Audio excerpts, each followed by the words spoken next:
What's going on, everybody? Welcome into the Blazers Uprise post-game show. The Blazers today lose by 21 to the Phoenix Suns, 109-88. This was a pretty rough game after a good first quarter, which the Blazers were up 29-20. This is going to be an abridged post-game show, a little bit shorter than normal, so we're just going to hit all the marks that we need to hit as fast as possible. Shout out to BetUS for sponsoring the stream. Eric, how's it going, man? How are you doing? Oh, not too bad. Congrats. Thank you, bro. Still wearing the, gave myself a little, it wasn't a Gatorade bath, it was a little water bath, but, oh my goodness, I just had like 5 heart attacks watching the end of that game, but, yeah, in case anybody out there doesn't know, I'm a Huskies fan. They just won the semifinal to make it to the national championship game, and it was, they almost choked. They almost had one of the biggest choke jobs ever, and they won off a last-second stand, and it was hype, man, hype, happy. I was live on Gabe's channel watching the end of the game, so I will clip that and tweet that out at some point. But yeah, I'm pretty happy right now. You know, the Blazers lose by 21 is kind of weird being happy after a dreadful game, but yeah, we're gonna talk about this basketball game, Eric. But first, before we jump into things, this postgame stream is sponsored by BetUS. They are our sportsbook sponsor all season long as they provide us with our spreads for picks against the spread. You can do live betting, parlays, a bunch of fun stuff. They also got casino slots, all types of stuff over there at BetUS. And if you use the link in the description box below, you'll receive a 125% deposit match, which means if you deposit $100, they'll match you $125. That's free money to bet with, so you can have some fun with BetUS with the NBA in full swing. The NFL, the final week is coming up, and then it's playoff action. College football national championship game is next Monday, so now's a great time if you want to get in with that deposit match, with that free money that BetUS is trying to toss your way with that link. Make sure you use that link. Shout out to them for sponsoring this postgame show. Eric, let's just dive right into it. I have one more thing to say about football. Yeah, go ahead. This weekend could not have gone any better for our 49ers. Mm-hmm. The Cardinals upset the Eagles. Lions lose to the Cowboys, and we have the tiebreaker over both the Cowboys and Eagles. So we now can rest for basically 3 weeks, and that's been one of the things I'm sure you as well as I have been worried about all season, was simply not being healthy when it mattered like last year. And so now they don't have to play anyone this week. They have a first-round bye. And then they just have to win 2 home games, and then the Super Bowl's in Vegas, so they don't have to travel outside of a little radius the rest of the season if they keep winning. So it's setting up well. It's also setting up for us to be have our hearts broken, but yeah. I don't know. I'm glad I don't have to worry about the Niners for 2 weeks with the Huskies and everything going on with them right now. So yeah, but it's been a good weekend for sure. Yep. Very nice. Yeah, in case Chad doesn't know, me and Eric are both Niner fans, so we have ridden that roller coaster the past 12 years where they've been torturously close to a Super Bowl win and haven't gotten it. None of my teams have ever won a championship, so hopefully Washington can get that off my back, and then hopefully the Niners can double down on it. Fingers crossed, because it's not gonna be the Blazers this year. This the year, man. They got to get it done this year. It's set up perfect for them. If they don't get it done this year, it's going to be a failure. Yep. I feel that way about both my football teams. So football is my sport right now. Basketball, I mean, I love basketball. It's always going to be my true love. You know, the Blazers are always going to be my true love, especially with the channel, especially with the community. But I did not love whatever the hell we watched the final 3 quarters of this game. First quarter was fine. Hold them to 20 points, scored 29, come out of the gates looking good. Scoot Henderson came out of the gates looking good. Was nice to see. Sharp playing. And then the rest of the game was just an absolute disaster. So what do you want to lead with here, Eric, when we recap this thing? Well, if we're just talking about positives, yeah, I thought Scoot had a really, really good first half. I thought Moses Brown did okay in the first half as well. And then Ibu Baji, I felt like came in and once again just provided a ton of spacing For the offense, had a couple of buckets, had a couple of blocked shots, but unfortunately picks up 2 fouls and is basically in foul trouble the rest of the night. Yeah, And fouled out in 23 minutes. Can't be as aggressive as he needed to be. Nurk kind of took advantage of that a couple times later in the half, but his initial run in the first quarter, I thought he provided some outstanding minutes and looked like a very competent NBA center. Outside of that, I was really disappointed in this game about the lack of effort and energy. And Sharp maybe gets a pass. He's been out for a while, but his defense was absolutely atrocious in this game. He gave up on several plays, didn't seem like he had any interest in guarding anyone. And the lack of effort on rebounding by Jeremy Grant, Matisse Thybulle, and Scoot Henderson. Quite frankly, if I was Chauncey, I'd bench all those guys next game for their lack of effort in this one, because it was absolutely pathetic. And there was like 5 or 6 plays in a row where they just turned around and stood there as their guy ran around them and attacked the offensive glass, and the Blazers just refused to defensive rebound. And it's become a problem all year. With Grant in particular, it's been a problem his whole career. And I just don't understand why a coaching staff allows their team to give that poor of an effort on rebounds. And it's quite frankly pissing me off. Yeah. I'll be honest, I wasn't watching this game closely enough to really notice the lack of effort, but I look at the box score: 3 rebounds for Scoot, 34 minutes, 2 for Brogdon in 21, like Thybulle 4 in 20, Jeremy Grant 1 in 25. Like, they obviously did not rebound the ball super well. You always wonder on games like this, where it's like New Year's Day, what were they doing last night? Right. What were they up to last night in Phoenix? Yeah. Like, they probably didn't have a curfew. And, I don't blame them for like going out and celebrating, the games later today. Yeah. Whatever, but you still got to give effort, man. Yeah, there was a play where I think you saw this one, Tori, because you made a comment about it. But Brogdon made a terrible pass to the corner. It gets picked off. And he just stands there and watches the guy run down the court and dunk. I forgot who it was, Grayson Allen or someone. Doesn't bother hustling back on defense. I would have sat his butt down right then. It's one thing to turn the ball over, throw a bad pass, but to not even hustle back on defense after that. I'm just sick of watching these guys give no effort when that was the whole thing about this season, right? Oh, we may not have the talent, but we're gonna be dogs all game long. We're gonna outwork people, and we're gonna leave it all on the court, and that I think they've completely stopped doing that, and it might just be this game, but it's been a theme over the last couple weeks. They haven't been consistently putting the energy and effort that they had been doing earlier in the season. Yeah, and what is it? It's veterans. When you get to this point in the season where you're 9-23, getting into January, like, veterans like this, I feel like begin to get a little checked out because they're not playing for their spot in the league. They have their spot in the league. They're not playing for a contract. Thybulle just got paid. Grant just got paid, right? I guess Brogdon is playing for a contract, but like he knows he's gonna get paid, and he's gonna end up on a different team. He might even know this by now, but he's most likely going to be on a different team after the trade deadline. And then he'll play hard for that team, is kind of his mindset at times, it feels like.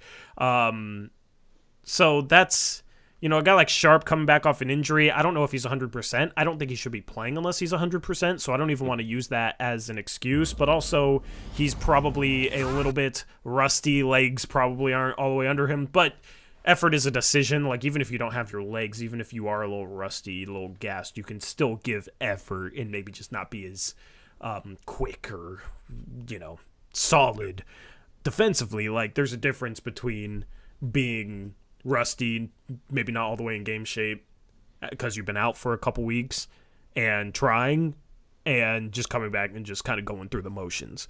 Yeah. But the thing is like you have a lot of young guys, right? And people say, oh, you need veterans on this team to mentor them. The thing is I feel like that's what the coaching staff is supposed to be for. It does help having veteran mentors, but I'd rather, and we've talked about this, I'd rather have veteran mentors that don't have to play 25, 30 minutes a game, right? Like you've talked about Earl Watson for Dame, where he barely played, but he was a good mentor for Dame when he was coming into the league. Jared Jeffries was on Dame's team when Dame was a rookie. It was his rookie year, and he barely played, right? But they were good veterans to have in the locker room. The problem is the Blazers are playing a lot of veterans because they have veterans that you have to play. Like, you're not going to bench Jeremy Grant, Malcolm Brogdon. Like, you're not going to bench any of these guys. But the problem is when you're rebuilding and when you're 9-23, it's easier for those guys to become checked out, and then you got young guys on the team that see that or that feel that. And then how do they respond? That could be a detriment, having veterans on the team when you get to this point in the year and you're sitting at 9-23, and it's obviously like a season that's going to end in another lottery appearance with maybe a couple of these guys somewhere else.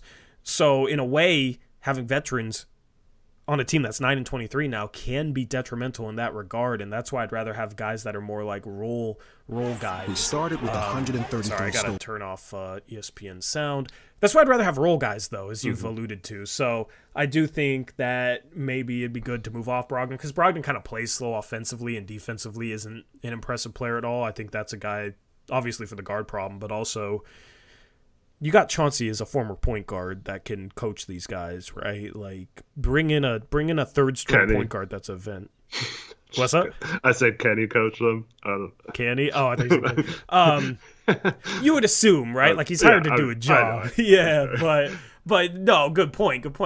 My whole thing is when you have veterans at this point in the season, I wonder if they're getting a little checked out, and you don't want that to have an effect on the young guys, because if you're going out there and busting your ass, but you got 3 veterans next to you that aren't, why are you busting your ass if the rest of your teammates aren't, you know? And nothing happens to them. They get to play their 30 minutes or whatever, no matter what. You know, I know they didn't play that much tonight because it was a blowout. But, you know, like close. If this would have been a close game, they would all played 30 minutes despite their lack of effort, you know? Like, I don't think that's doing any positive things in terms of mentorship to Scoot and the young guys. So, I've been saying this all along. Get rid of all of them. Yeah. And then we have another issue, Tori, and that's so I did some digging into what's going on with Deandre Ayton. And apparently his knee's just been swollen for weeks, and there's nothing structurally wrong with it. It's just swollen, and it's always swollen, and it's just they don't know what's wrong with it. It just seems kind of weird that you have tendonitis that you're resting and you're not doing anything and it's not getting any better or whatever. So and then they bring him back and then he's out again. Yeah, it's the Ayton situation is very, very weird. Yeah, so I'm not sure what's going on with him. If it's like one of those where the doctors think he's fine and he's saying he's not, or what's going on there. Yeah, like I mean, there's been plenty of instances in the NBA of that happening before, but it's just it seems kind of weird that they can't find anything like structurally wrong, yet he's having all these issues and it's not getting any better with the rest. The Ayton situation is weird, and it's probably going to become weirder. Like, that's all I'll say. If those of you were there for a previous stream, hearing something like this maybe isn't surprising. I'm not going to say he's not dealing with anything. It's just weird that it sounds like the way you explain it sounds like he and the team aren't on the same page. Well, I mean, they're just trying to figure out why, like, his knee keeps bugging him. Like, you know, it's like, why does your knee swollen all the time? Like, if you're really just resting and not playing and stuff, like, I don't know if they think he's like out doing stuff on it or so, but like, why isn't it like going down? Like, it just doesn't make sense. And so I don't know if they're necessarily thinking something nefarious or anything. I just think they're like baffled as to why he's having these issues when they can't really figure out what's wrong with his knee. That would be the second year in a row they've been baffled about an offseason acquisition regarding an injury. Yes, it would be. So, interesting that they're in that same position. Now, luckily, they were able to get 5 seconds back for the first guy with Ayton. If he's really dealing with something wrong with his knee, that contract is impossible to move. Impossible to move. And it quickly becomes maybe the worst contract in the league. So hopefully he's all right, but yeah, it wasn't any specific play either, so that adds up because like he just randomly, the first time he was out, just came out of the blue after I think like a couple days of rest. Like they had some days off, and then it just comes out of the blue. And I thought it was a little weird, but didn't want to speculate on it. And then he starts playing again. His effort feels just low, and he really was not impactful at all. Like, he wasn't any more impactful than Ibu Baji is being right now. And now he's out again. So the Ayton situation is weird. I don't think it's as simple as maybe many people think. And it's going to be interesting to see what comes next. So. Do you still think if they could get out of his contract for an expiring, they'd do it? Yeah, I mean, you don't bring in a dude on a max contract to come in and have the impact that he's had. Like, I truly believe they thought he was going to come in and be a higher impact player. If not, then it's just a mistake to bring him in the first place if you brought him in just to be an average starting center at best. So, yeah, I think they would move off him. But, I mean, you know what's funny is Cronin wasn't going to do that deal without Kamara, which this is props to him in a way. But it's not like he wanted Ayton so bad he was willing to do Nurk, Nas, and Keon straight up for him. He needed back extra out of that. Or maybe he was willing to do it and he just finally learned how to negotiate. Either or. Like, getting Kamara in that deal, I think, saved that trade, that part of the Dame trade, because I think the Suns part was completely separate for us. And I view it completely separately for us. But I don't know. I think people assume, like, oh, yeah, they really wanted Ayton. I don't know if it's something where they really wanted Ayton. I think it was something where maybe they took a flyer just to see what they could get out of him, and there was, like, no point not to, and because they got back a prospect that they liked, like, I think there's a chance that they might have done Nurk, Nas, and Keon if they could financially for Tamani. Like, I don't think Cronin really valued going into a rebuild. I don't think he really valued any of those three players. So, like, you get Tamani, a prospect you like, and then you get Ayton, just take a flyer on him. But at this point, like, that hasn't really panned out. So, to answer your question, I think they would move him for an expiring if they could. But I could be. Well, a little bit on that. I mean, that goes against the whole narrative that Cronin's wanted Ayton. Finally got his guy. He'd wanted him for over a season now. That's possible too, and it's possible that he's soured on him. I mean, the thing is, sometimes you really want a player, you bring him in, and he isn't what you thought he was going to be. We've talked about this before. That's the toughest part. Is so underrated about being a good GM is realizing when you made a mistake and correcting it instead of letting it multiply by not making a move with him, and just keeping him on the roster and doing that kind of stuff. So I do think that if Cronin, if he moves Ayton, let's say the Hornets called, right, and offered Gordon Hayward straight up for DeAndre Ayton. Gordon Hayward's on an expiring contract. We could get out of his contract completely.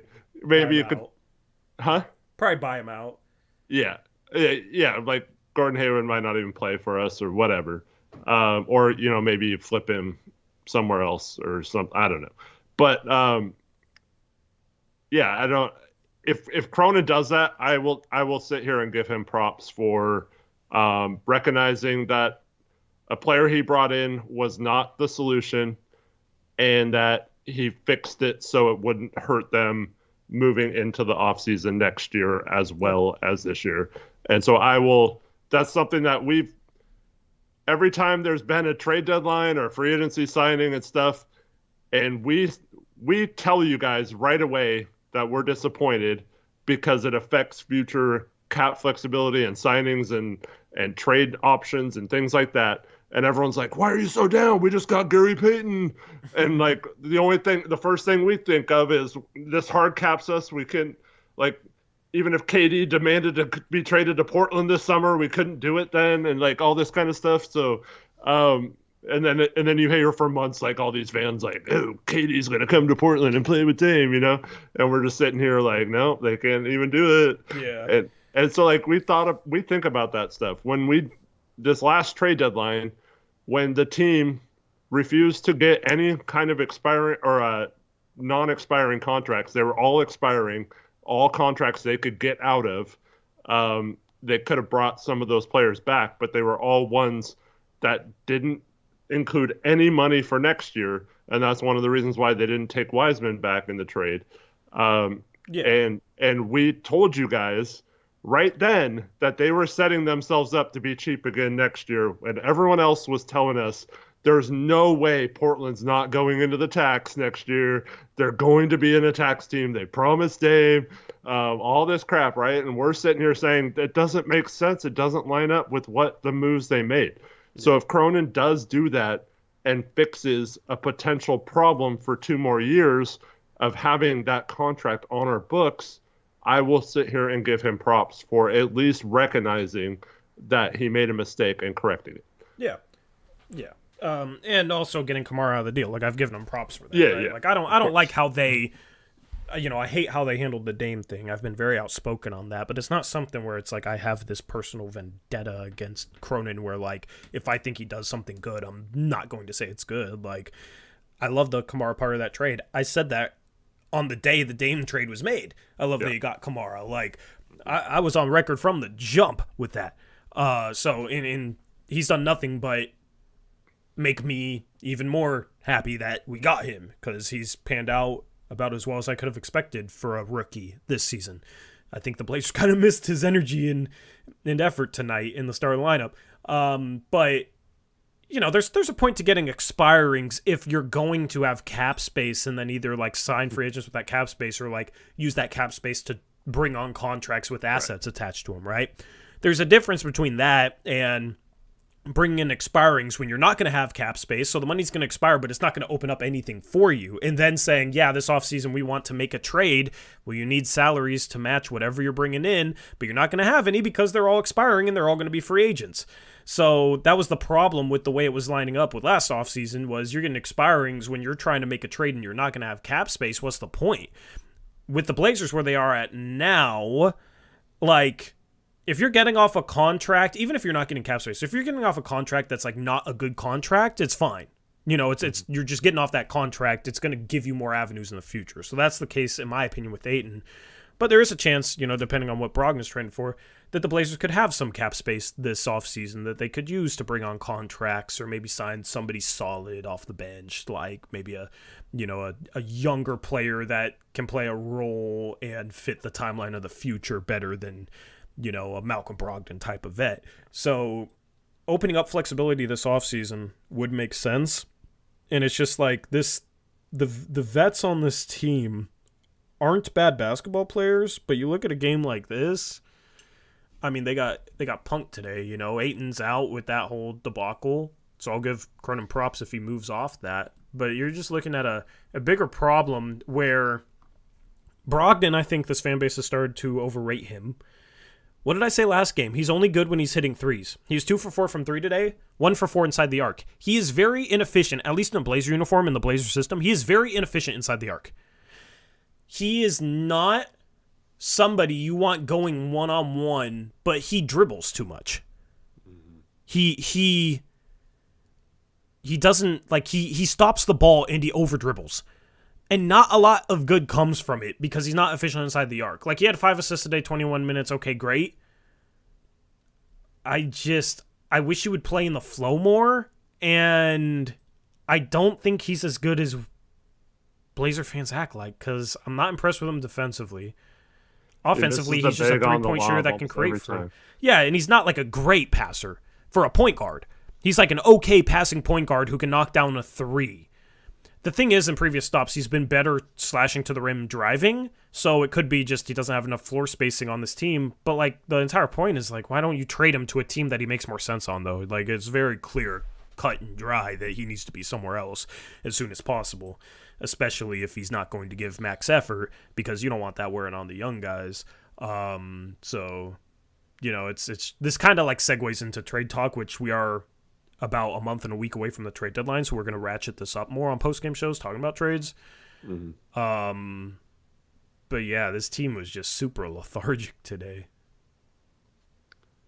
Yeah. I just and then you got Anthony's now 5 days going on being sick, too sick to play. I wonder if he has COVID. Maybe. You know, I don't know the protocols and testing and all that, but well, that's what I was saying, because the fight left yesterday, so maybe he wasn't on it. Maybe, he didn't play today because they didn't want people to get sick on the plane or something. But yeah, I mean, there's some nasty flus going around too. But Dro says Brogdon's body language is terrible in person. He was lost on both ends tonight. His leadership is trash. I just don't think he doesn't want to be here. I don't think he doesn't want to be here. In my opinion, well, I mean, and I can't blame for him that. Yeah, like he didn't want to be traded to a rebuilding situation. Mm-hmm. He's been like, I mean, we can critique his on-court play, but that's just how he plays. But in terms of like in the locker room and stuff, he's been everything the team hoped he'd be. So like, he's been fine. Like, I'm not trying to talk crap about him or anything. It's just gonna look different. I mean, it's he probably doesn't want to be here, and or they've already told him that they're trading him at the deadline. So, like, it's hard if you know you're going to get traded at the deadline and you're playing on a team that's 9-23. It's hard not to just kind of go through the motions when you're out there. Like, what exactly are you playing for? Their record doesn't matter. He's not going to be on the team at the end of the year. So, like, he'll go out there and play, but he's not playing for a lot.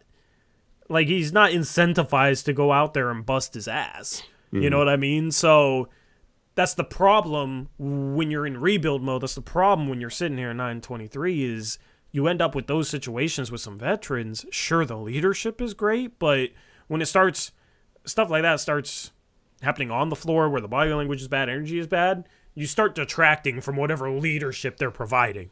And at that point, you just move on from them and give younger guys a shot and get future value that aligns with the window of competition, right? When this team is competing, when this team is good, it's going to be at least 2 to 3 years from now. That is when they need assets to build upon that team that is actually capable of consistently winning basketball games, because this team isn't capable of consistently winning basketball games. They've been a little better lately, but it's like we're sitting here like, oh, our last 8 games, we're 3-5, and that's a good thing, which shows my point. They are not good. The veterans know that.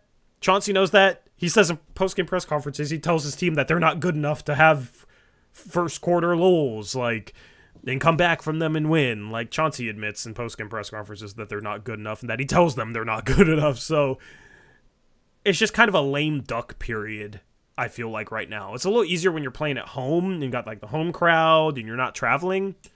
But they're embarking on a 7-game road trip, Eric. Yeah. This, I feel like, is probably going to be a pretty brutal 7-game road trip.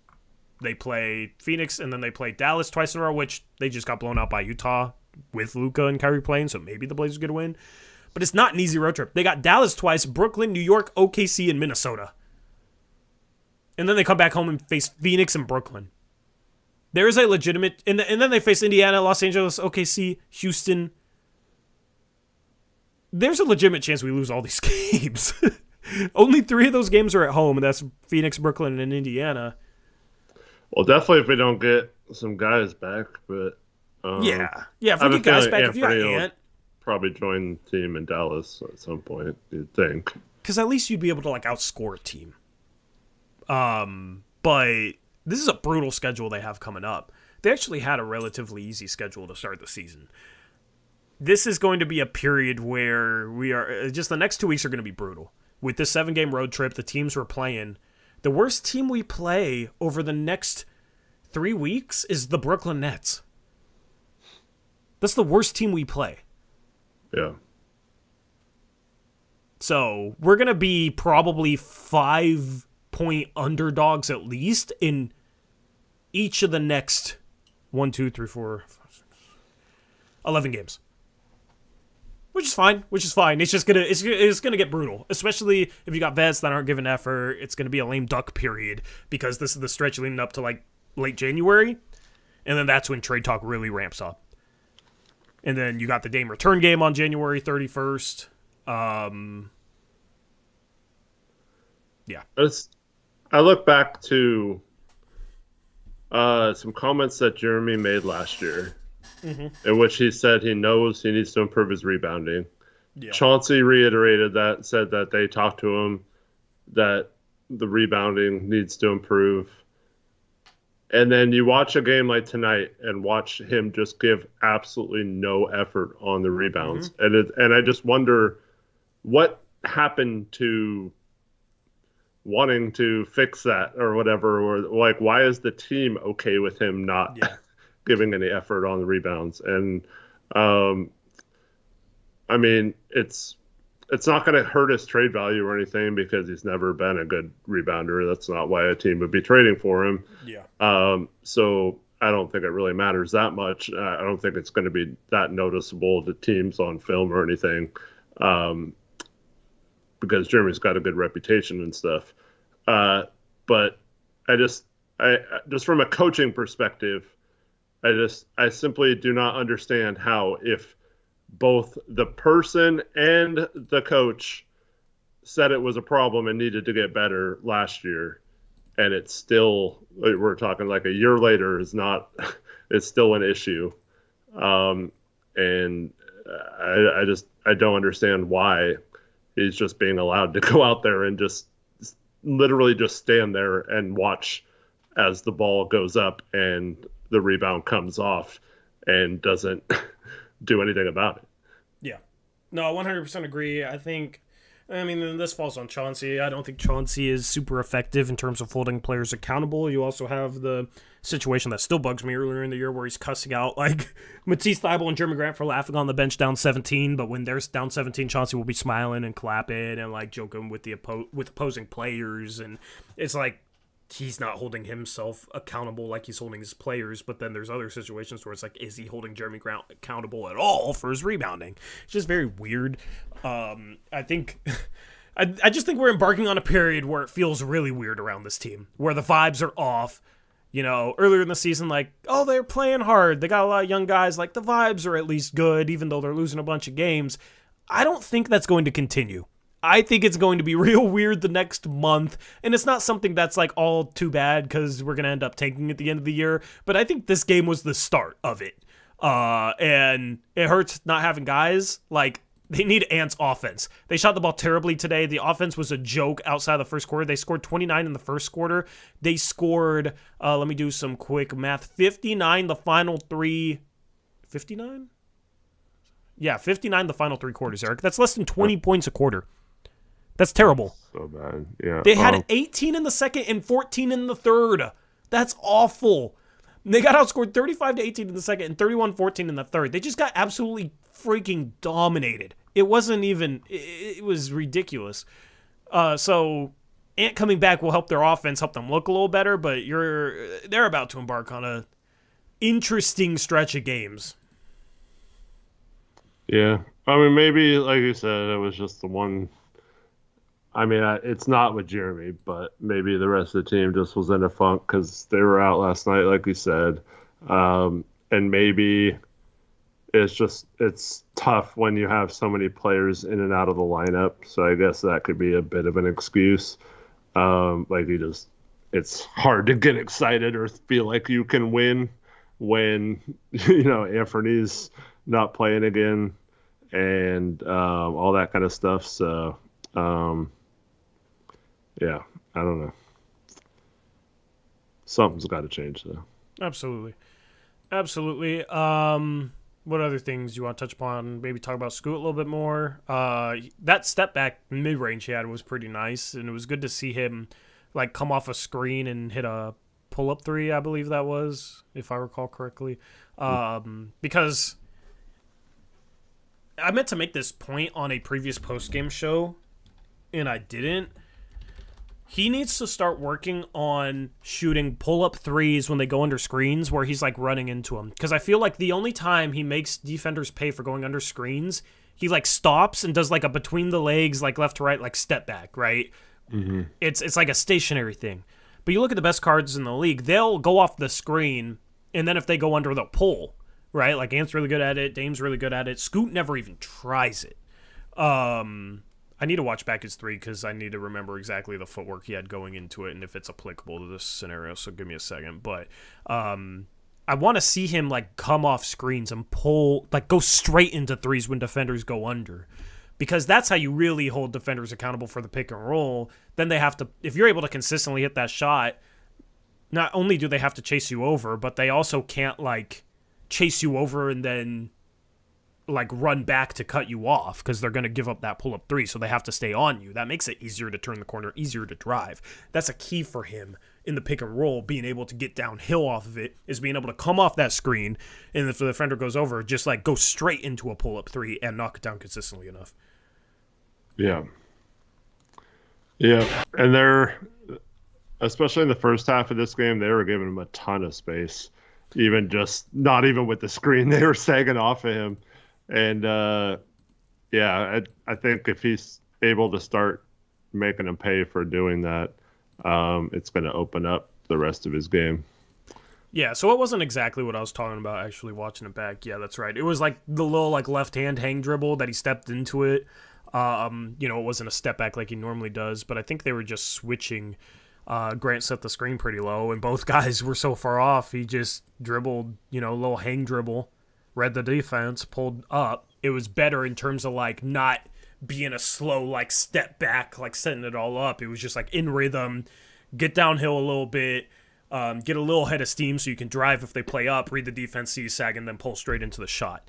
So I want to see him be a little bit more aggressive off screens with his three-point shot, not just shoot comfort shots. Like, his percentage might be bad if he starts trying to pull up from 3 in ways that he's not used to. Like, his shooting may look worse, but I don't think that necessarily be a bad thing for the evolution of his game, because at some point I think he's going to have to get a little bit more comfortable with going straight into his pull-up 3 off screens when defenders go under, instead of needing to slow down and step back, right? Because at some point, defenders, if he shoots well enough, defenders will give him a little more respect, but they'll still give him that pull-up 3, where they might be able to stop that step back because it's not, like, the quickest move. So with Scoot, it's like, I'm watching his efficiency, just like everybody else. I want to see him have good shooting nights and this and that. But as long as he's working on, like, game shots that he needs to add, even if he's missing them because he's not comfortable with them yet, I'm fine with that, because that's just a part of his developmental process.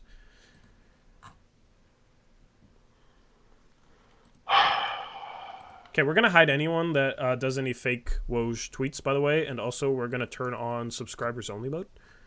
Because I don't think that's on. Anyway. I mean, it wasn't funny the first 3 times you did it this stream. Yeah, so for Scoot tonight, it's been a topic of conversation, his turnovers. So I like to see, like, I don't know how he's getting his turnovers. And I felt like, so he had one where he threw it a nice bounce pass to Jabari, and Jabari didn't keep his guy sealed and he knocked it out of bounds or whatever. I don't think that's on Scoot. I think that was a good pass. Then his next turnover was he got the ball on an outlet pass and threw it down the court to Jeremy, hit him in his hands, would have had a layup if he caught it, and Jeremy lost it out of bounds. I don't think that's on Scoot. I thought that was a good pass. Yeah, should have been an assist. Yeah. There was 2 plays, one to Sharp, I think, and then one to Chris Murray, where he tried to pass to them. Sharp wasn't ready for it and lost out of bounds, or was, like, about to cut. And Chris did cut. It wasn't there anymore, and Scoot just threw it right out of bounds. Just miscommunication, I guess. I don't necessarily think I don't really think that's something that like you have to be too hard on him. It's not like he was going into traffic and doing something dumb or whatever. He just absolutely. thought the guy was going to be there and he wasn't. You know, that's with playing more and playing with guys. With Chris in particular, you know, they haven't played on like in actual games together that much because Chris hasn't really gotten much of an opportunity this year. And then Sharp has been missing several games lately, so their timing just wasn't right on that. So those are all fine. His fifth one, he got into trouble, and this happened several times in this game. 2 or 3 of them did not count as turnovers, but he does have a problem where he stops and the defender's up on him and he just throws up some wild crap over his head or doesn't have a shot and still throws it up anyway and doesn't even come close to making most of them. Airballs a lot of them or gets blocked on a lot of them. So I think that's the only thing that in terms of handling the ball and setting up the offense that I didn't like tonight was he had a little too many of those type of situations. But overall, I thought other than that, it was still a pretty good all-around game from him. Yeah, he's playing with his pace, which I think is a good thing. He's obviously like trying to learn how to master like the pace of the game and change pace. It's something that he really struggled with early on, and now he's working on it. Like if he makes mistakes where it's clear he's like working on a move or a shot where he's trying to like slow down, use his body in order to create an easier shot for himself or read the court, like stuff like that, I'm cool with him struggling with stuff that he needs to work on. For me, it's different than him struggling because he's like trying to play way too fast and is completely out of control. So just like the turnovers deserve context with it. I think certain areas like that where he's struggling is like, yes, that's an improvement area, but I like that he's trying stuff that he needs to improve on because in some ways that's the only way you're going to improve on it is to try to work on it in practice, in workouts, and in games. And you look at a season where the Blazers are 9-23, it's a great opportunity for Scoot all season long to work on these things so that he can get his game to the point where he can help the team win basketball games when the rest of the team is ready to win basketball games because the rest of the team ain't ready now. So that's the whole point of a rebuilding season, of a developmental season, is for guys like Scoot to work on some things like this, and sometimes the results aren't going to be pretty, but it's part of the process. Yeah, absolutely. And yeah, I have been encouraged with just the growth and yeah, I mean, he's throwing some really high-level passes. I would like to see him maybe get... I mean, the problem is, you know, he doesn't really have this big on the roster. I mean, Baji and Moses could be this kind of, but if we got like an elite-level finishing big, it'd be really nice to be able to see Scoot try to do more of a situation that Blazers always get caught up with, and that's when you get going downhill and have like one defender that has to choose between either coming and guarding you and you lobbing it up or dumping it off to the big on the roll, and not around the free throw line, around the basket. So what's funny is Ayton was supposed to be that guy, and he's just not that guy. That's what people said Ayton was supposed to be. Both Baji and Moses were open so many times tonight on that, like around the basket, and we just didn't lob it up to him very often. So I would like to see that happen a little more. But yeah, it's hard to find too many things to be like super critical of Scoot right now. Yeah. I will say this. I'm really starting to like his floater game. Mm-hmm. Because the problem is, like, when he was playing too fast, he wasn't under enough control to shoot floaters, it felt like. It felt like everything was just going to be hard at the rim because he's already has so much momentum going towards the rim. And he had 3 floaters today with, like, really good pace on him. The first one, he just goes left off a pick and roll, slows down, keeps his defender on his right side, It was Keita Bates Diop, and then just goes up for the floater because Nurk backs off to the big man. And he was going probably 30%, but gets a nice little float shot off, hits it. He had that other one where he like drove right, the defender stunted at him, and he like stopped. The defender like didn't commit all the way, and then he did that quick pound kill dribble and got into a floater. You know what play I'm talking about? Yeah. The thing is, in the G League, he was like really impressive with like how he would like his pickups, like how he would pick up the ball off the dribble and like get through tight areas, get past defenders that were digging on him, stunning at him, because of how creatively he like would pick up the ball in order to like navigate through traffic. And we haven't really seen that this year, and that play was like one of the first instances where we saw something that like he would do in the G League at the NBA level. And it was that play where Booker stunted at him. He slowed down, realized he could get through, read the play, and then did a quick pound kill dribble to get past Booker, because Booker was reaching for the ball, so killed it low, got it under his hand, and went into his floater and knocked it down. That's the type of stuff that he'll be able to do consistently. You look at like the way Dame developed his floater, the way Ants developed his floater. You look at guys like Trae Young. For these smaller guards to be effective scorers, mastering the float shot is key, because you can go into the shot pretty much at any time if you're under control, and it's an efficient enough shot most of the time that it makes defenses pay. You know, it's not like a 17-foot pull-up mid-range if you're shooting floaters from like 7 to 10 feet. Also, if it becomes deadly enough, this is what Trae Young's so good at, then big men who are dropping, because a lot of bigs are going to drop on Scoot because he's not that great of a shooter. If you go up for that layup, they'll jump at it or they'll start leaning forward, and you can switch that to a lob last second over the top. So that part of his game is very crucial. In those three plays, those three floaters he had another one in the second half where he went left off a Ibu pick and roll and just slowed down to almost a standstill at the free throw line, and Nurk didn't commit to him and shot a floater under control. So the change of pace into that, and then him mastering those shots, is awesome to see, because it's going to be a bread and butter shot for him. Yeah, I don't know if you saw Sharp's 2 made baskets tonight, but they were both off Baji pick and rolls. They're very Booker-esque. Mm-hmm.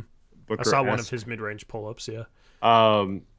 And so those are the kind of shots that Scoot, if he ever develops like a shot where he can make it consistently from 10 to 15 feet, those will be there all day for Scoot, whether that's a runner, a floater, or pull up, or whatever he decides to do in that situation. There is going to be a lot of space, especially for someone who still has a questionable jump shot coming off those screens, because the big's not gonna press up very often, like you mentioned, Nurk not doing. So those plays are available for him, and I really like that action from Sharp and Baji in this game.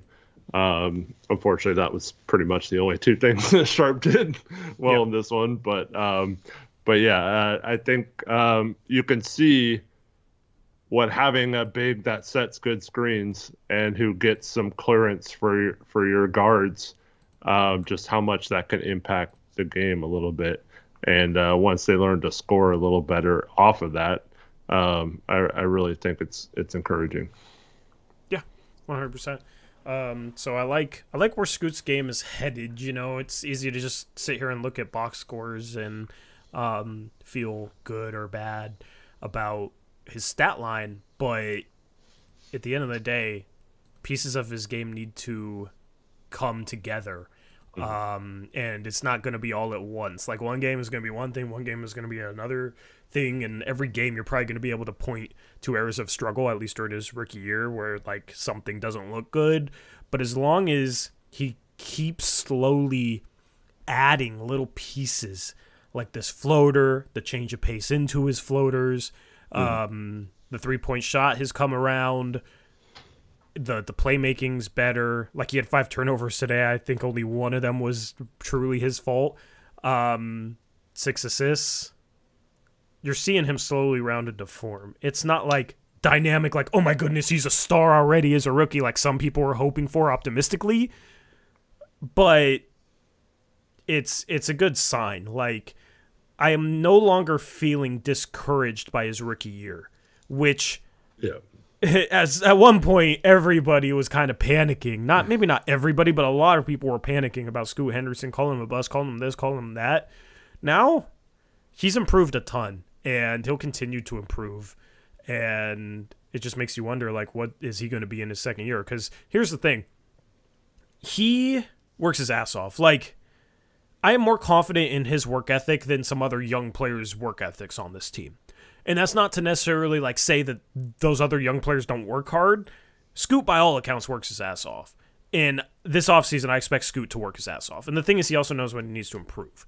And I think Scoot is a legitimate student of the game, with that chip on his shoulder, right? And it's like struggles like this to start his rookie year, that he'll find a way to be motivated this offseason by some of his struggles this season. At least that's just my interpretation of what I can tell of him and his character.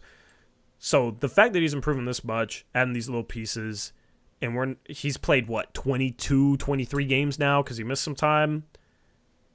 I feel very solid about his rookie year. I don't feel bad about his rookie year at all, which is kind of crazy considering how different the feeling was around him after his first 10 games. Yeah, I think for me, he just needs to figure out a way to be a little more efficient. He's been very inefficient so far. Tonight, he had 17 off, 18 shots or something like that. Well, I got a question for you regarding that. Like, if he's working on shots that he's not really comfortable with yet, aren't really in his bag yet, but are shots that could be really good for him in the future, but he's not having efficient nights right now because he's working on those shots, is that really a bad thing? Well, that was my point earlier, was I felt like he was having an efficient night when he had 13 points in the first half, and he was taking really solid shots, but they were shots that we've been saying he needs to work on and improve and stuff. And so, yes, whether those go in or not isn't necessarily the issue. The issue is at least 3 or 4 times in this game, he threw up some garbage when it wasn't there, and he still shot it anyway, or tried to throw something up when he didn't have an angle. And those are the kinds, or you miss your big and take a much tougher shot than your big would have had. So those are the things I'm looking for to improve his efficiency. Not that he needs to be like a 60% true shooting percentage, or I'm not going to take him seriously or anything. I just want it to be more like just eliminate the bad shots that he's taking. Yeah, I don't really have. I feel like he's trying to get to the free throw line a little bit more. Yeah, well, there was one. What his worst shot of the night was the one against Bowl. Well, he got maybe not that one, but there was one where Nurk completely bodied him, and I don't know how it's not a foul. Yeah, he absolutely fouled, and Nurk was not going straight up or anything. So maybe it's as simple as he just starts getting some calls and some respect from the officials. But yeah, I just feel like there's times where he's stopping, getting into trouble, and he just kind of throws it up at the rim. He's not really even in a rhythm or have a shot or a good look at the hoop. He's just trying to get it there. Yeah, I will say he had one on Bol where I think he thought he was going to get fouled and tried to sell the contact a little bit, and it wasn't a good shot. I mean, everything else, like he missed some pull-up middies. He missed a floater. Like I do think he has to figure out a way to. There's times where he settles for a mid-range, and I feel like in some of those situations he needs to figure out a way to get to the rim to truly be efficient, because it's really hard to shoot a bunch of mid-ranges all game long and be efficient. But like I think the key, yeah, exactly. I think the key for him though is like some of these moves on the interior. Like he had a shot where he kind of slowed down, put his body into the defender, and then missed a little like runner, a little like fall away runner. I think at some point he'll start to hit these a little bit more. I'm cool with those types of shots. Like there's a couple shots, like the one he got bodied by Nurk was, I thought, a foul, and he went into Nurk, used his body to like draw the foul, and didn't get the call. If he's a superstar, he gets that call 100% of the time. So like that type of stuff is fine to me. There's a couple shots. Like he tried a little like spin like hook on Nurk.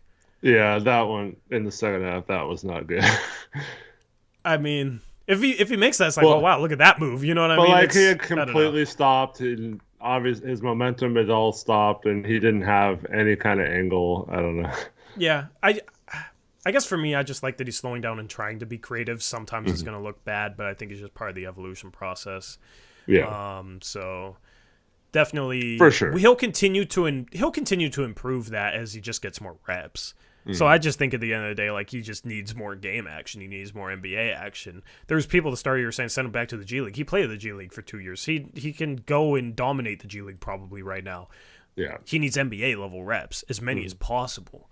And that's why it's frustrating earlier in the season when like he has a really good game and plays 22 minutes. Like he needs reps.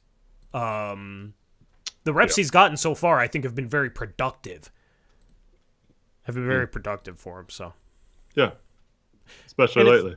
Yeah, and it's like he's like a couple missed shots away from having efficient nights. You know what I mean? It's not like 7 for 18. I would have taken that the first 5 games of the year. You know what I mean? So it's just only 3 shots were threes, 15. So he's 6 for 15 inside the arc. It's just learning how to be more efficient as a finisher, which I think he's trying to figure out right now. And then, I mean, he's been shooting the 3-ball well enough. I wouldn't mind if he shot couple more threes a game. Yeah, absolutely. Especially, like I said, if the defense is just going to sag off him, I think he's got to make him pay sometimes. Yeah, he's got his 3-point percentage up to 29%. I know that still doesn't look good, but considering where it was when it was at like 8%, ESPN says his last 10 games he's shooting 43% from 3, but only 41% from the field, which shows you he's not shooting well from 2. But I trust that he'll be able to figure out how to finish. I don't have like long-term worries about his finishing ability. Well, there was a point in the second quarter when we couldn't do anything on offense and he scored a couple times and I was like, okay, like just assert your dominance right now. And that's when he had that like tough right-handed hook floater thing that went in. And I was like, okay, yeah, Scoot, just take over this game because like no one can do anything. So I think maybe he'll learn how to do that. That's something that Dame had to learn, and Anthony's learning right now as well. Just when to like score or be a scorer, and when to be a facilitator and set up your teammates and stuff like that. So. Definitely a lot of time left for him to learn that kind of stuff. That's not something that anyone really masters in their rookie year. Yep. Mason Warner says, hate how little shots Sharp gets. I think Sharp just has to learn how to consistently assert himself. I think like he'll have runs where he looks great and he'll have runs where he struggles. I think some of that's fatigue. Some of that might be the adductor strain he was struggling with. I just think, especially with like, he's kind of a chill guy. Like, I think the biggest issue for Sharp to work through is figuring out ways to like consistently assert himself and consistently be aggressive as a scorer without it turning into bad shots. The problem is I feel like he could get good shots almost every possession if he tried. Yeah. But yeah. I also feel like the problem is we don't get out and run, man. Yeah. Right. Why don't we run because we want to set up our offense for a horrible shooting. We're like 5 of 25 at one point from 3 in this game. This is also why I'm like, I want to move on from Brogdon. I feel like Brogdon just slows up our offense. But, I mean, I can't really blame any of the players because, like you mentioned, with like late game execution and stuff, it's been a problem for years now with different coaches now, different personnel, all that kind of stuff. A lot of people said Dame was the reason we didn't run, because he always slowed it down, right? Yeah. But like we have the same pace as we've had all throughout Dame's thing, and we have one of the fastest and young players in the league, and Anthony can get the ball up the court really quick. I don't understand. You know what's funny about this? We have the 20th fastest pace, right? Milwaukee has the 4th fastest pace. Yeah. That was literally just people finding a way to blame Dame for something. Yeah. Because how does Milwaukee have the 4th fastest pace then? And why do we have the 20th? I mean, it helps when you have like a 6'10" dude who can grab a rebound and just take it coast to coast in like 3 seconds. But... well, yes, but Milwaukee was only the ninth fastest pace last year, so their pace has gotten even faster. Yeah. So they got an old center, they got an old small forward. So yeah. Yeah, like Dame hasn't hurt their pace at all. If anything, he's helped it. So that's like, I don't know, like if like Don Nelson was our coach or something, like you think we're playing at the 20th pace right now? Like no, or like Mike D'Antoni. Do you think we're slowing the ball up and running half court offense, or do you think we're pushing the ball and shooting within 8 seconds a lot? And I mean, it's got to be coaching, I feel like a lot of times we get outlet passes and just jog the ball up the court, though. Yeah, yeah. But also, it's like learn how to set drag screens. Like we don't do anything in transition other than just run down the floor. Yeah. Like we outlet the ball and we jog, and then everybody else just runs straight down the floor. Like nobody cuts through. Like nobody does anything running the court. It's just we don't do things to effectively run the court at all. And it's more than just one guy. It's like a systemic thing. But Chauncey says he wants them to play fast, but then it doesn't look like it on the court. And that's the problem with stuff Chauncey says. It never really aligns with what it actually looks like on the court, no matter who's playing. Yeah. Well, that's why I wasn't upset with Scoot throwing that pass to Jeremy, because it was there. Yeah. And he could have got an easy dunk or lay-in. So, I don't know why they don't try to do that. They've done it a couple times, like off the jump ball. They run that quick lob play to Ayton. They've successfully done that a couple times this year. But how many fast break lobs do we have to Sharp this year? Dude, it can't be that many. I don't even know if I remember one. We had more last year with Dame. Yeah. And we force a bunch of turnovers. Like, it's not anything to do with us not forcing turnovers. I don't understand. It's baffling to me. It's like Jeremy Grant's rebounding. I have no explanation. We forced the second highest turnovers in the league. Yeah. So. Yep. And I do want to say something about a player tonight that I thought played pretty well. Someone that we've been kind of hard on, and that's Chris Murray. He came in and did a lot of nice things on the court. The only really thing, he's got to hit his threes and missed 2 of those tonight. I don't know if he shot any garbage time, but I think those are the only 2 shots he missed. But I thought he did some really nice things defensively. Had a really advanced read on a off-ball situation where he jumped a passing lane and got a steal for an open dunk. Yeah. And also had a nice offensive rebound put back in traffic. I really liked his cutting and movement out there, and his defense was really solid tonight. So I thought he was one of the bright spots in this game as well.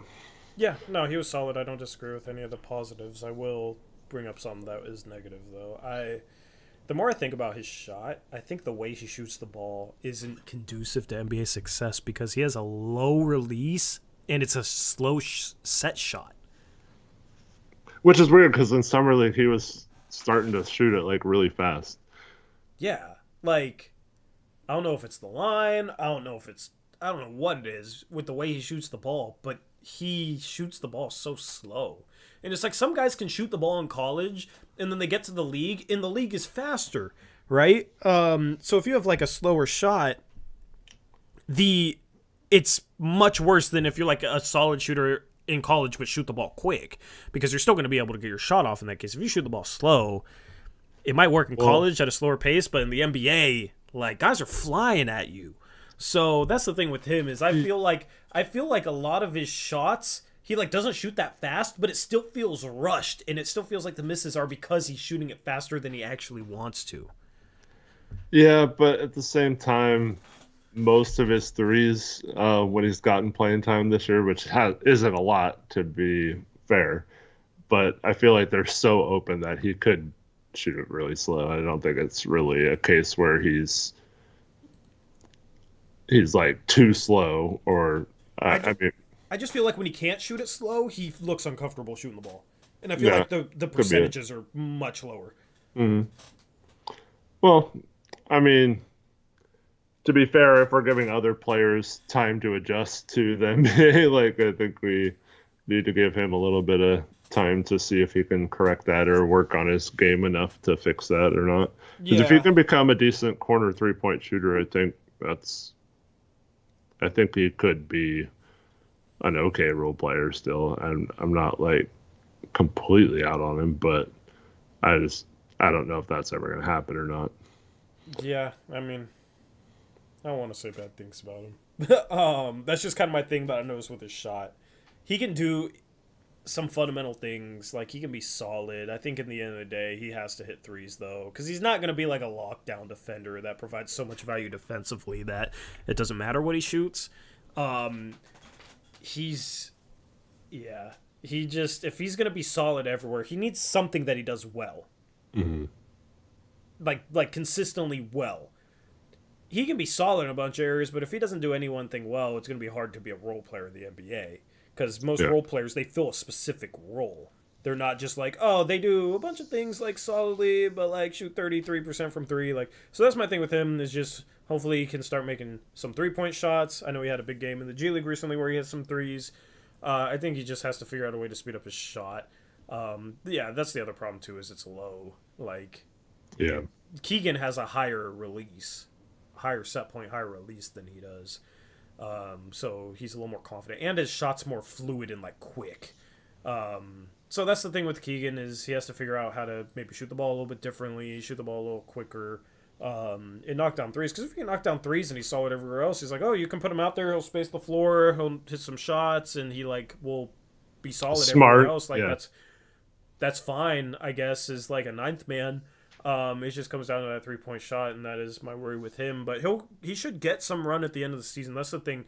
If we tank this year, it's going to be more interesting than previous tanking years because you're probably going to have Scoot, you're going to have Chris Murray, you're going to have Ryan Rupert, you're going to have probably Tamani, Kamara, maybe some Duopre 30-point games. Like you're going to have some interesting prospects playing when the Blazers do inevitably tank, and maybe they play sharp. Like we're already losing a bunch of games anyway, so maybe they play sharp and it's not even like full tanking because normally you'd think like maybe somebody like Sharp they sit, but if you got Sharp, Scoot, those guys, like that's going to be an interesting tanking team. Like it's going to be more interesting than the past couple of years when they tanked. It's going to be less brutal and they're probably going to win more games. You know, like watching Brandon Williams, Yeah. Jonathan Jonathan Williams, yeah. The Williamses were not fun. But that's the thing with Chris is like I do expect him to get an opportunity later in the year, and I'm curious to see how he looks with like regular heavy minutes after development in the G League and maybe some inconsistent reps in the NBA. Like he played some NBA minutes tonight. Like he played 19 minutes. That's some good reps for him there, and was solid. Had a nice putback. Played against a solid Suns team. So he'll continue to get reps. I'm just curious to see what it results in when he finally gets consistent, heavy playing time at the end of the year, most likely. Yeah. And someone who went through this last year, Jabari Walker, had been playing fantastic recently. I thought he had a pretty rough game today, especially shooting the ball. Was not even close on some of his 3-point shots or pull-ups. But they're a bigger team. You see what it is? Yeah. They're playing Bol and Nurk together. Like he's much better against small lineups. Yeah, but I mean, even if that's the case, I think he was due to have a bad game because he had been playing fantastic lately. Yeah, that's the other thing with having Chris is like you already have Jabari. You already have that like hustle, well-rounded, like rebound, solid. Yeah, and then Tamani's like your defensive stopper, right? It's just kind of like you're doubling down on an archetype that you don't need to double down on. So that was the thing with having Jabari. That was part of the reason why I didn't like the Chris Murray pick was you already had Jabari Walker, and Jabari right now is a better player and he's younger. So what's the future? I don't know. But he'll get a chance later in the season. So if he takes it and runs with it, great. Like, he'll have the opportunity, which some young players never get the opportunity because they're on good teams. And even if they do deserve the opportunity, some of them never get a chance. So I don't think this is necessarily a bad situation, despite him having some younger players at his position ahead of him, because I do think he'll get a chance at the end of the season to legitimately play. But the guy I'm really looking forward to watching play once we start tanking is Repair. Yeah. I want to see Repair play. Like, I still have a lot of faith in Repair. I think he's a project that people are going to have patience with, but I think he could pan out one day. Well, you can watch the remix. Yeah. Looks long and quick with a nice jumper. Yeah, I mean, he has tools. He has like a 7'3" wingspan, apparently grew an inch, like moves well, can shoot the ball. Like, that's an intriguing prospect. They'll play the Ignite on the 22nd and 24th of January, so I plan on showing up to those games just to do some scouting for the Ignite. A lot of draft prospects on that team, but also always interested to see what Repair is doing down there. Anything else you want to talk from this game? I know you got to go soon. Well, not from this game, but you mentioned live scouting. Just wanted to mention that Connor Smog and I went to the Oregon State game against USC on Saturday. It was a lot of fun. Was really close to the action, so got a good view of both Isaiah Collier and Bronny James. And I don't know. Collier. Yeah, what has happened to him? I don't know, man. It's weird. He didn't play like the last 7 minutes of the game. They had a lineup with him and Bronny and Boogie, and they were like pressing, and they started pressuring Oregon State, and they got back in the game, and then their coach like subbed the lineup out that was getting them back in, and then Collier didn't play the rest of the game. And I was really impressed with some of his passes to his bigs, just like threading the needle inside, but the bigs weren't finishing very well. And then then you look down and you see it's got like a bunch of turnovers, which I didn't really. I know one play he like dribbled it off his foot, but I'm just wasn't getting many shot opportunities at all. I think he had 7 points, hit a nice 3, had one really nice finish going up and under the basket for a reverse lay-in. But it's weird, man. You look at his last couple weeks of games, and he's just like, I don't know if they're just not using him right or what, but like he's definitely not showing the same stuff he was showing earlier in the season. I don't know if they're a well-coached team. Like, they have, Enfield? Yeah, Andy Enfield. Who was the Cinderella team he coached in March? I think it was Florida Gulf Coast or something. Was he the Florida Gulf Coast? I think so. Like whatever the Dunk City or what was it? Yeah. Dunk City. Yeah, they beat Georgetown. Yeah. What's his first name again? Andy Enfield. Andy Enfield. Yeah. I'm gonna search him up because I'm curious because I don't really remember. But like you know what it? Yeah, Florida Gulf Coast. And then he became the USC coach in 2013. The USC hasn't really done much. They made the Elite Eight and got waxed by Gonzaga, who sucks now, by the way. Gonzaga might miss the tournament. Rip. At least. Was that with Mobley? Yeah, that was with Mobley. Or both Mobleys? Yeah, but they just got eviscerated. Like, I don't know. Like, you have these coaches that coach these Cinderella schools that go on like one March Madness run, and then they get a job much higher and like never really amount to anything. Like, what has Shaka Smart done since VCU? Basically, I mean, Marquette's pretty good this year, but yeah, but like they were pretty good last year. They were 2 seed and lost in the round of 32. Mm-hmm. You know, like he's been able to get some talent in, but he's never been able to do much with them. There's somebody else, whoever coached Nevada. What was that, Musselman? I don't know. I'm just always worried of these coaches that go on like one Cinderella run and get a big a group, Well, big conference job off of it. Musselman's not a good example. He was an NBA coach that ran into some legal trouble and then went down to college. Yeah.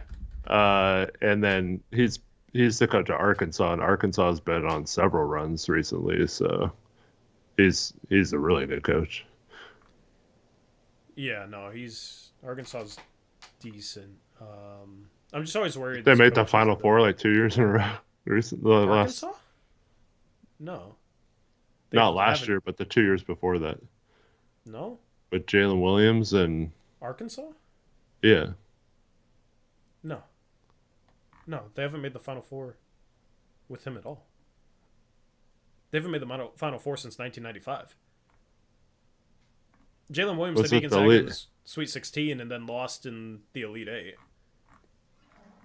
They lose in the Elite Eight, yeah. Well, they went to the Elite Eight 2 years in a row then.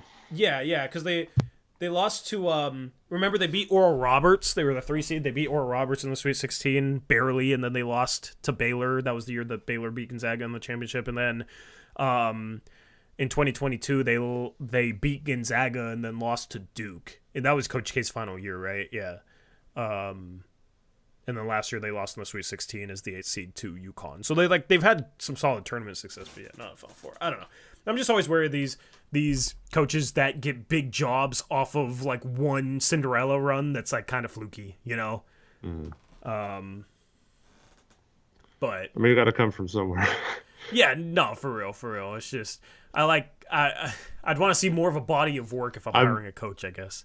I mean, he got the number 1 recruit, Isaiah Collier, to come there, and he got Bronny to come there. So, like, that I guess. And then they're getting blown out by Oregon State. I mean, it's tough to. The Bronny situation you can't really blame him for Bronny having heart failure and stuff, but.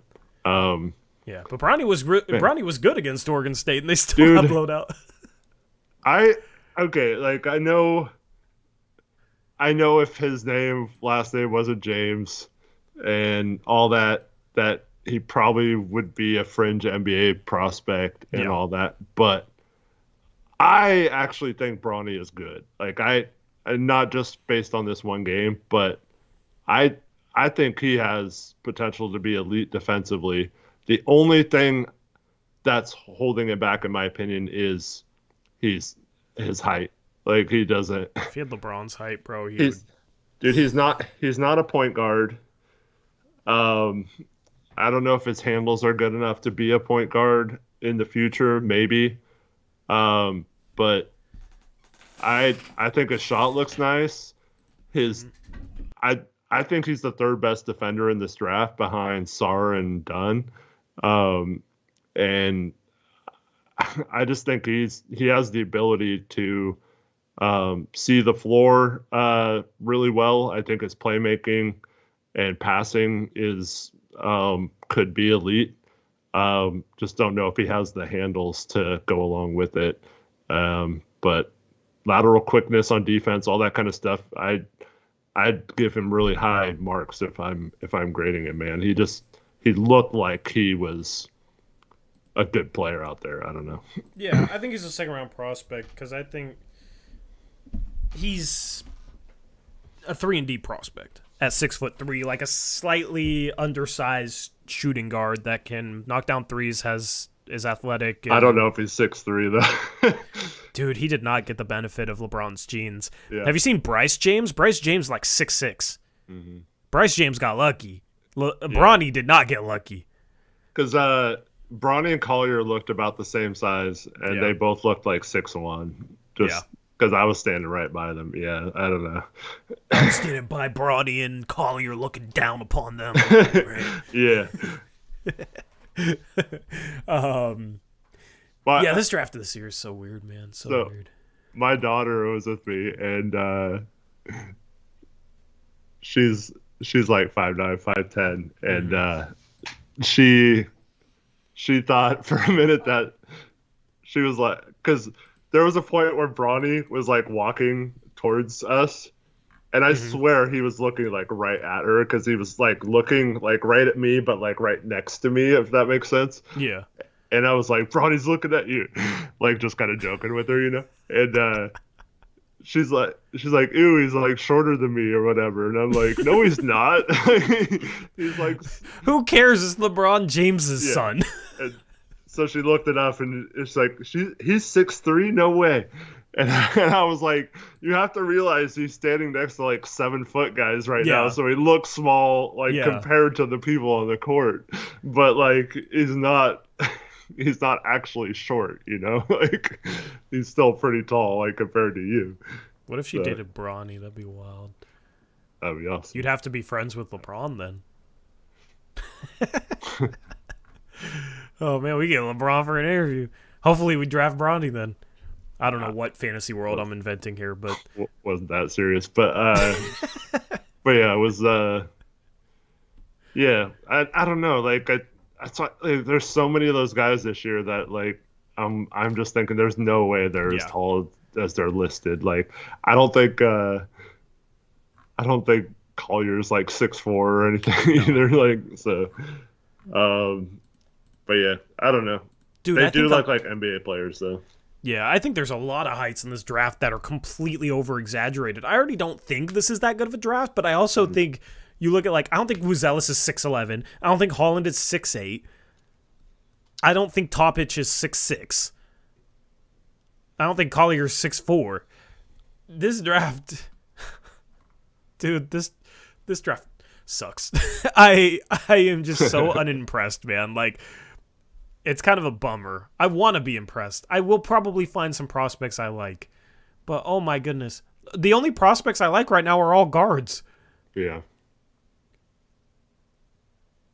Like Shepherd is such a sniper. I mean, he's going to be a day one NBA player. You look at, like, Jordan Hawkins, where he's had some good minutes for the Pelicans, like... And I think he's a little older than Shepherd is, because Shepherd's a freshman. So I think, like the Kentucky guards, Dillingham, I'm impressed with. Jacoby Walter has star upside. Outside of Sarr, it's just like, in the front court, there's just not much. But speaking of Tankathon, let's do a Tankathon sim, and then we'll get out of here. Before we jump into this Tankathon sim, once again, this postgame show is brought to you by BetUS. With the College Football National Championship coming up, you can get in on that action with our link in the description box below, which will give you a 125% deposit match, so you can get free money. If you think you know who's going to win the national championship, you can put some money down on that spread line. Hopefully it's for my Washington Huskies. Hopefully they can take care of business. But if you want to get in on college basketball, overseas basketball, if you want to do some scouting for prospects, a great way to stay invested in the game is by investing a little in the game, by placing some money on a game for some fun. So you can do that with BetUS because they will reward you with that link in the description box below. Let's hop to Tankathon. And I need to queue up Rich's, ping pong balls. I queue that up next stream, next loss. The beginning to look a lot like last year. Yeah, next blowout loss. I'll get you guys covered. Anyway, we're 5th, Eric. 1 game ahead of 6th. 1.5 games behind 4th, which is Charlotte, who's lost 11 in a row. Maybe they will have a losing streak that rivals Detroit, because Detroit has finally won a game. Congrats to them. They are 3-30.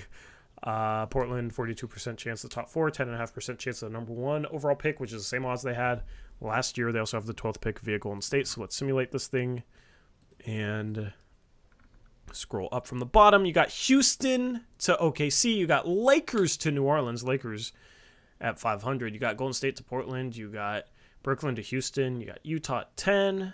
Atlanta falling down 1 spot to 9. I believe Chicago has jumped up again, Eric. Remember last time I said Chicago's always lucky when we do our Tankathon sims? Yeah. Well, looks like they jumped up again. Looks like they're very lucky. Toronto to San Antonio at 8. You got Charlotte moving down 3 spots to 7, which means Portland has jumped into the top 4. So you got Portland, and you also got Memphis, Chicago. You got San Antonio at 6 and Detroit at 5. So you also have, God, who's the other team that sucks? Washington. Washington top 4. Washington, Portland. Washington's been number 1 on a lot of her. They have. Hopefully they're 4th. At 4 is the Chicago Bulls. At 3 is the Memphis Grizzlies. At 2 is the Portland Trailblazers. And at 1 is the Washington Wizards. Washington Sar and Gafford. They probably go Sar, yeah. Gotta just hope they fall in love with Holland or something. Yeah. Or we gotta hope Holland is 6'7". Yeah. Yeah. You mean for us? Yes. Because, like, there, dude, I'm just saying screw it and drafting Holland and having some reservations about it, probably. I don't know. But also, I would, if a team really wants that second pick, I would definitely make it available. If Sar's off the board at 1. Yeah. I mean, if you could get, like, 4 or 5 future firsts, I don't know how much that would go for. We've never really seen a pick traded that high for just future first, but you could get something for that pick that might be better than Ron Holland, you know? Because it only takes one team falling in love with a prospect, but I am not in love with Ron Holland. I'm not in love with the top of this draft. So. Well, what if you could get, like, in this scenario, like 8 and a couple future firsts or something?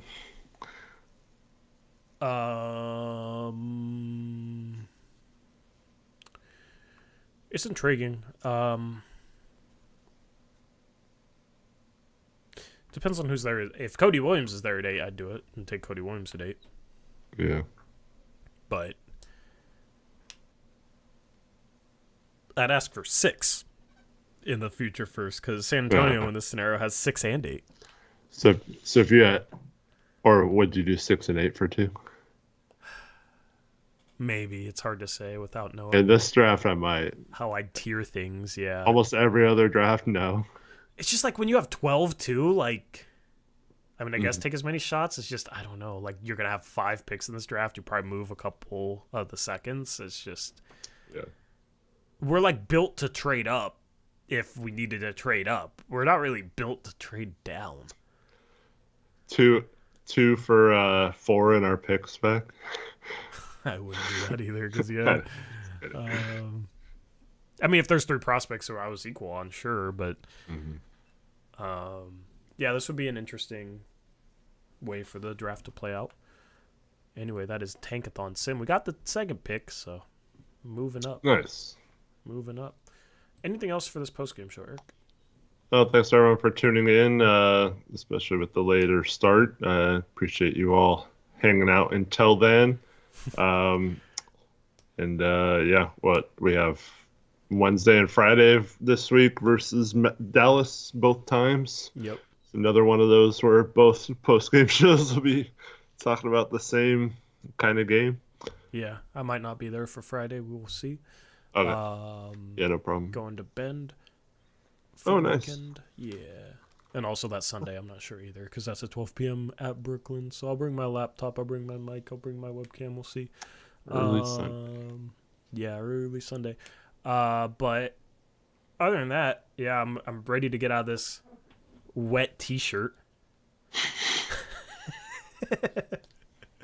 So if you guys don't know what I'm talking about, go watch the end of Gabe's stream where my hat goes missing, because I was very excited and I'm relieved and ready to win a freaking championship for one of my teams, because none of my teams have ever won a championship, but my Washington Huskies got a legitimate chance now. Kind of crazy, man. And they're going against Harbaugh, bro. Hopefully Harbaugh still doesn't have a championship, because, of course, he coached the Niners in the Super Bowl when they lost to the Ravens, so hopefully he can be cursed and not me. We'll see. Jackson said at least it's water. Yeah, I wasn't going to be too silly with it. I had a little bit of water left in my water bottle. Yeah, you know, I had to celebrate with something. Anyway. That's a wrap for the stream. Shout out to BetUS. Thanks, everyone, for watching. Have a good night. Yeah, we'll catch you later. Have a great start to your 2024s. And until next time, as always, peace out. Go Blazers.